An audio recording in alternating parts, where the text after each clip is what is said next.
Today, I want to talk about Jubilee. Not the cool Jubilee, but the cringe Jubilee.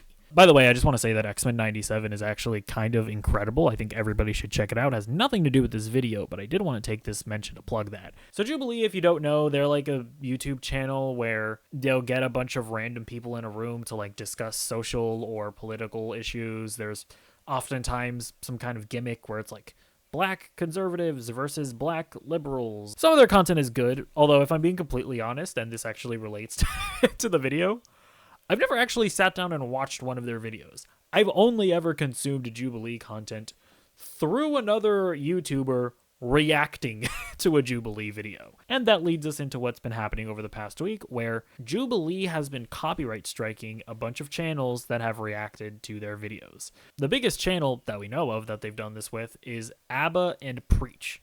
I actually really like them. I watch most of their videos. They're just like a reliable channel to get like a normal person's perspective on like politics or social issues. Most of the time on YouTube, you're getting like some unhinged, insane, terminally online person talking about politics or social issues. I feel like Abba and Preach really do just come off as normal people, and even if I don't like agree with them, I can always see where their thought process is coming from. So I really like them. And when they made a video talking about how Jubilee was striking a bunch of their videos and that it was getting to the point that their channel might get deleted, a lot of us Abba and Preach fans, we got pretty upset and we were ready to go to war with Jubilee. Now, I should mention that there are different types of reaction videos that you can do. Some of them are completely defensible and really should not be struck in any kind of way. Others are not so defensible, and it becomes a bit of a gray area. The weird thing about Abba and Preach is that their videos should be completely fair use. In their videos, they don't just play the videos in full. They often cut them up in such a way that their commentary is genuinely the main reason why you're there, because they usually don't include the entire video, and they're constantly editing away from the video to their commentary. So the fact that Jubilee thought that they could even get away with copyright striking Abba and Preach in the first place is pretty egregious. Another content creator that I know of that was struck was Papa Gut. He's another guy that I like. Much like Abba and Preach, he often talks about politics, or, well, not really politics that much, but like social issues. And he very much comes at it from like a normal person's point of view, which, I respect. Papa Gut, on the other hand, he will play videos in their entirety. I mean, it is just something that he does. And I will mention as well, that's something that I do on my second channel. Link in the description below. Check it out. It's Useless Live. Even though in terms of like the legality of it, if like a situation like that were to ever go to court, I'm honestly not sure if videos like these would hold up in court, because what me and Papa Gut will do is we will sit down, have a video playing in the corner of the video. Usually we're playing like a video game or something, and we'll let the video play and pause it whenever we want to have commentary. But yeah, most of the time we're just playing the entire video. And I'm not a lawyer or anything, but I think just morally speaking, I think it should probably be fair use, just because we are adding a substantial amount of commentary to the videos, usually when we're reacting to them. And the fact that we constantly pause the videos, our videos are usually going to be exponentially longer than the original work. I don't think that you can say that our videos like directly replace the original ones. Now listen, the conversation around reaction videos and whether or not it's okay or not okay, it's one that happens, I feel like, once a year. There's some big controversy. But the thing is that it actually doesn't really matter in this scenario, because Jubilee was on record saying that it was okay to monetize off of their videos. What a lot of folks don't know is we allow folks to monetize off of our content, right? And that's a deliberate choice that we've made, is actually that we could take away their monetization so that they're not making money off of using our content, but we actually give them that permission, and we think that's one of the ways that we continue to operate in the spirit of like our mission. Like I'm pretty honored in some ways that PewDiePie is reacting to so many of our videos. He's like literally one of the biggest YouTubers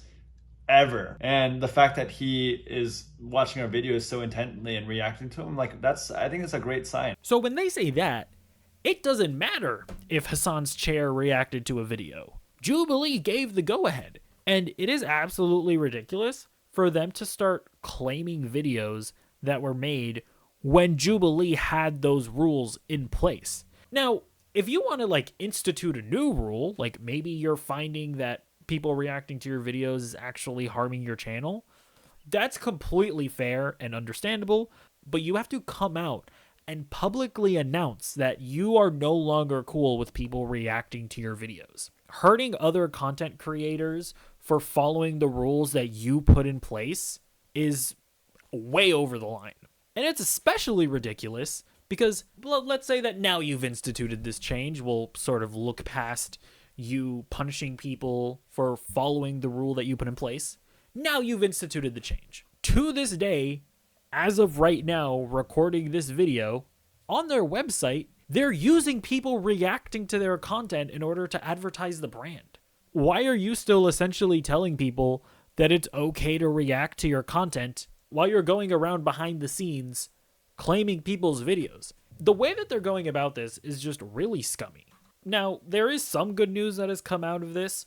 Abba and Preach has since put out like a new video talking about how they talked to Jubilee behind the scenes and their strikes got resolved. But it still leaves me with a bit of an uneasy feeling because I'm just wondering, what about the other content creators that have been struck?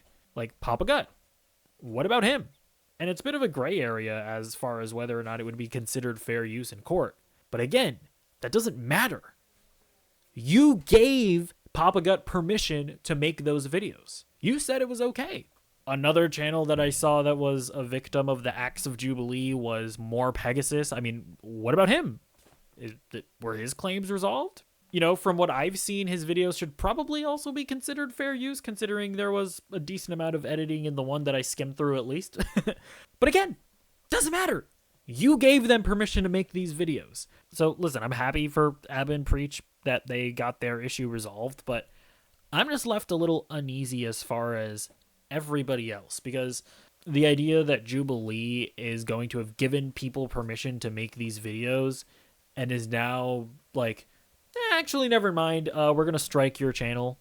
That does not sit right with me at all. And unlike the Watcher situation that we talked about earlier, they have been completely radio silent as far as the public is concerned. If you watch Abba and Preach's video, Abba had to paraphrase what Jubilee told him. They've said nothing about the situation. They've not publicly come out and clarified that they no longer want people reacting to their content. They're still on their website advertising the fact that people react to their content, basically letting it be known that they like that people do that. It's just really scummy, really gross, and worst of all, kind of cringe. So I don't know, am I missing something? Because it feels like because Abba and Preach's situation got resolved, a lot of people in the community are like, oh, never mind guys, it's all good, Jubilee made things right. But I've heard no indication at all that Jubilee has dropped other people's strikes aside from Abba and Preach. And by the way, this also gets into the whole thing of like, oh, so you're striking smaller channels and Abba and Preach, which is a channel that maybe wasn't as favorable to you. Did you strike PewDiePie's channel? Did you strike Cody Ko's channel? You know, people that you've directly collaborated with? You know, just a lot of things about this whole situation seem a little bit sus, as the kids say. So yeah, let me know what you think about this whole situation. Am I maybe overblowing it? Like, maybe you've heard from somewhere else that, no, Jubilee did kind of reel back on the strikes, even for smaller content creators. I'd like to hear your thoughts. Let me know in the comments down below. Also, subscribe to the channel, like the video, do all the things that YouTubers tell you to do at the ends of their videos, and I'll see you in the next one. Goodbye.